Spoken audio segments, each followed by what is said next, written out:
6 वर्षाच्या चिमुकलीवर आईच्या प्रियकराने लैंगिक अत्याचार केल्याची धक्कादायक घटना घडली आहे। जालन्यातली ही बातमी आहे। जालन्यामध्ये अवघ्या 6 वर्षाच्या चिमुकलीवर आईच्या प्रियकराने लैंगिक अत्याचार केलेले आहेत अशी धक्कादायक घटना समोर आली आहे। जालना पोलिसांनी नराधमाच्या मुसक्या आवळल्यात। प्रशांत प्रकाश वाडेकर असं या आरोपीचं नाव आहे। 2 वर्षांपासून महिला आणि वाडेकर हे दोघं 2 वर्षांपासून एकत्रच लिव्ह इन रिलेशनशिपमध्ये राहत होते।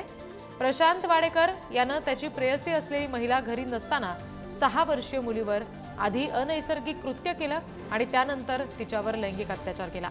या प्रकारामुळे भयभीत झालेल्या चिमुकलीला खूप ताप आला होता आणि मोठ्या प्रमाणात उलट्याही होत होत्या। वाडेकर ड्युटीवर गेल्यानंतर त्या मुलीनं तिच्यासोबत घडलेला सगळा प्रकार आपल्या आईला सांगितला। महिलेनं तातडीनं कदीम जालना पोलीस ठाण्यामध्ये धाव घेतली, तक्रार दाखल केली। यावेळी कदीम जालना पोलिसांनी आरोपीला तातडीनं बेड्या ठोकल्या।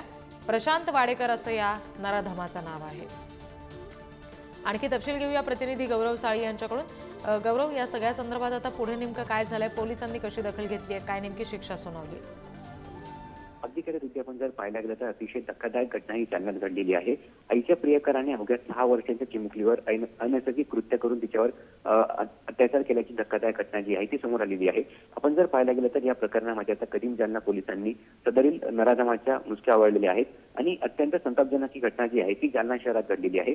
आपण जर पाहायला गेले तर मागील 2 वर्षांपासून सदरील महिला आणि आरोपी जे आहेत हे लिव्ह इन रिलेशनशिपमध्ये राहत होते आणि सदरील महिलेचा जो पहिला पती आहे इतक्यापासून विभक्त झालेला आहे। त्यामुळे सदरील महिला ही जालना शहरात एका ठिकाणी राहत होती आणि पहिल्या पतीपासून तिला 2 मुली होत्या आणि सदरील महिला जी आहे ती कामाला गेली होती आणि त्यावेळी तिच्या प्रियकराने तिच्या 6 वर्षाच्या मुलीवर अनैसर्गिक कृत्य केलं आणि त्यानंतर तिच्यावर अत्याचार केलेला आहे। आपण जर पाहायला गेलं तर या संपूर्ण घटनेमुळे सदरील चिमुकली जी आहे ही भयभीत झाली होती, तिला ताप आला होता आणि त्यानंतर सदरील जो नराधम व्यक्ती आहे तो कामाला गेला आणि जेव्हा तिची आई घरी आली त्यावेळी तिच्या आईला संपूर्ण प्रकार जो आहे हा या चिमुकलीने सांगितला। त्यामुळे सदरील महिलेने या प्रकरणी कदीम जालना पोलीस ठाण्यात धाव घेऊन तक्रार दिली आणि त्यानंतर कदीम जालना पोलिसांनी आरोपीच्या मुसक्या आवळलेल्या आहेत आणि योग्य ती कायदेशीर कारवाई जी आहे ती सुरू आहे।